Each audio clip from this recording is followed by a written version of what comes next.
Yang Amat Berhormat Dato Sri Haji Fadilah bin Haji Yusof, Deputy Prime Minister and Minister of Energy Transition and Water Transformation Malaysia. Yang Berbahagia Tan Sri Abdul Wahid Omar, Chairman WWF Malaysia and My SDG Foundation. Ms. Jessica Chiam, Founder and CEO of Eco Business. Yang Berbahagia Datin Berduka Azlina Adham, Managing Director, Securities Commission, and members of the SE executive team, distinguished guests, ladies and gentlemen, Assalamu alaikum wa rahmatullahi wa barakatuh, and good morning. Welcome to the SC for some of you. I believe it's some of you.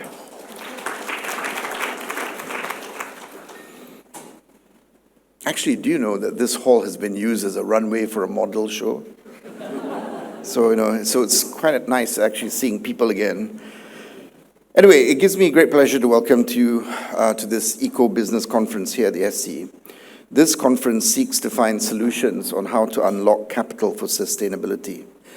I'd like to first start by extending my appreciation to the Eco Business and its key partner, the United Nations Environment Programme, UNEP Finance Initiative, for organizing today's conference. A big thank you to all of you and other partners involved in this event as well. My heartfelt thanks also to YAB Dato Sri Haji Fadilah, our Deputy Prime Minister, for your kind presence this morning.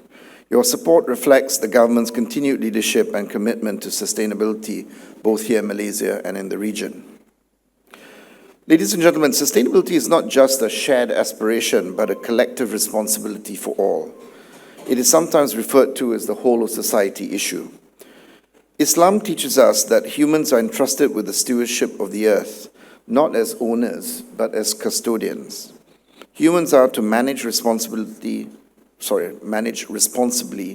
the well-being of land, sea, air, and even societies that we live in. And we should be aware of the intergenerational issues when we consume resources.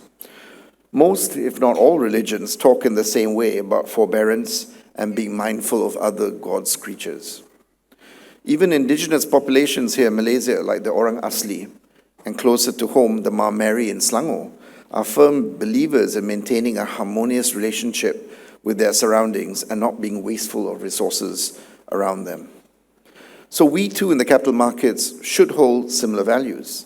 Sustainability matters must be embedded within the Malaysian capital market and in our market players, be it in their actions as well as their products and services that they offer. It is also one of the central pillars of the Securities Commission Malaysia's upcoming Capital Market Master Plan 4, which will be aligned with current national priorities such as the 13 Malaysia Plan, the NATR, National Energy Transition Roadmap, and other government economic initiatives. The aim is to give us momentum to the mobilization of capital for transition, adaptation, and climate resilience financing, themes that will be covered in today's agenda. In doing so, we hope to increase the amount of green investments that we have today to support our energy transition and to help prepare for a hotter future. More than that, it is also about the readiness of our companies and market participants for this journey. This requires having in place supportive infrastructure for sustainability disclosures and data, a crucial ingredient for us to build a long-term resilience. So in line with that, the National Sustainability Reporting Framework, NSRF, was launched in September of 2024. The underlying purpose is to ensure consistent and comparable sustainability reporting by corporate Malaysia and to align with the IFRS Sustainability Disclosure Standards issued by the International Sustainability Standards Board, or ISSB. Our efforts have already earned Malaysia international recognition by the IFRS Foundation for being one of the first adopters of ISSB standards in ASEAN. This year marks the first phase of the implementation involving large main market listed issuers above 2 billion in market cap, which is something like 130 companies. And we will see the fruits of their work next year when the annual reports are finalized for 2025. To assist adaptation, companies can access tools and resources made available by the Advisory Committee on Sustainable Reporting, or ACSR. This includes a simplified guide for boards to navigate the transition and sector-specific illustrative sustainability reports that provide guidance in applying ISSB standards, as well as masterclasses in very critical areas like climate scenario analysis. We're also working with JC3 to ensure that the appropriate data is available for corporate users in their disclosures and scenarios. Additionally, the NSRF Preparedness Program has been introduced. This three-part program covers the basics of ISSB sustainable reporting, the calculation and reporting of Scope 3 greenhouse gases, and climate scenario analysis. In parallel, we're working closely with agencies such as the National Water Research Institute of Malaysia, or NAHRIM, to improve the availability and accessibility of climate-related data. This includes floods, water stress, and accessibility to data relating to rainfall trends, landslides, and such like. Now, this data is actually quite critical for companies to be able to disclose their climate-related risk. In fact, that's our problem in Malaysia. It's either too much water or too little water. So later this year, we'll be hosting a seminar with NAHRIM to let them share what data is already available to the public and to all preparers. The SE also intends to enhance understanding and knowledge of adaptation in Malaysia, an area that receives less attention and frankly, funding. So an interesting initiative we've launched is the Coastal Flooding Adaptation and Resilience University Challenge. This is to encourage university students to come up with practical solutions for coastal resilience. So instead of being anxious, they should be part of the solution.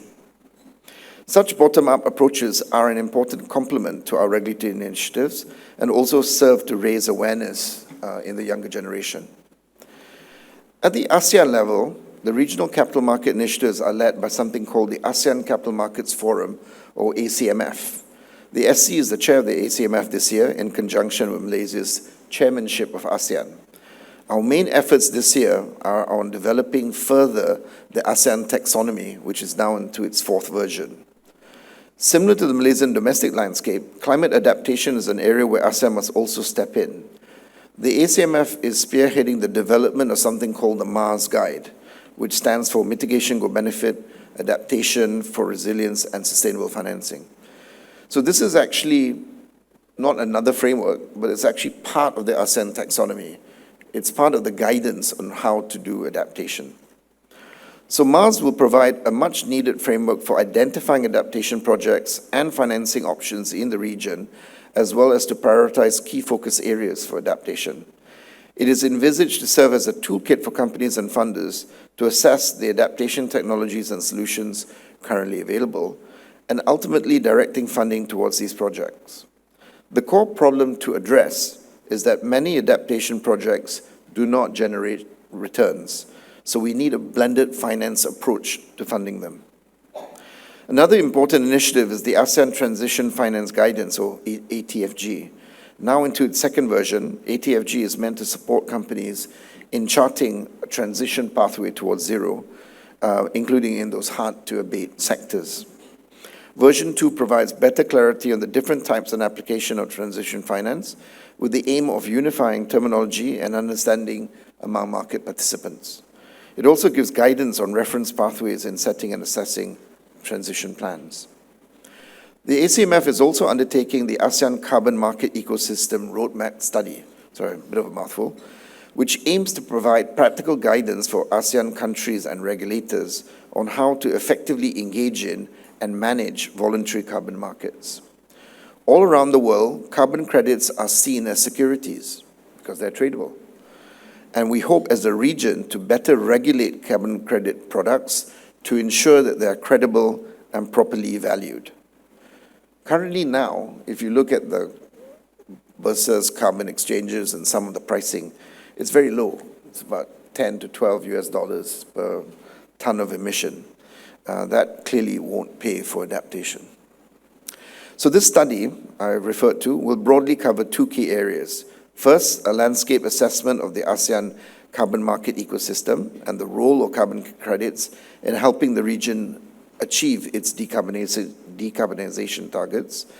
And secondly, the development of consistent and clear VCM guidelines to support the generation and trading of high-intensity carbon credits. Ladies and gentlemen, I hope I have provided some flavor on the current landscape for Malaysia and ASEAN, and hopefully this can spark the discussions ahead and generate interesting solutions. Ultimately, we all have the same goals.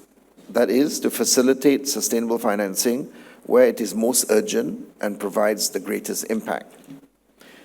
In closing, let me leave you with this proverb. We do not inherit the earth from our ancestors, we borrow it from our children. We must not forget that an important stakeholder in sustainability are those we will leave behind. It is our responsibility to ensure that resources and capital we use today results in a sustainable tomorrow. Thank you.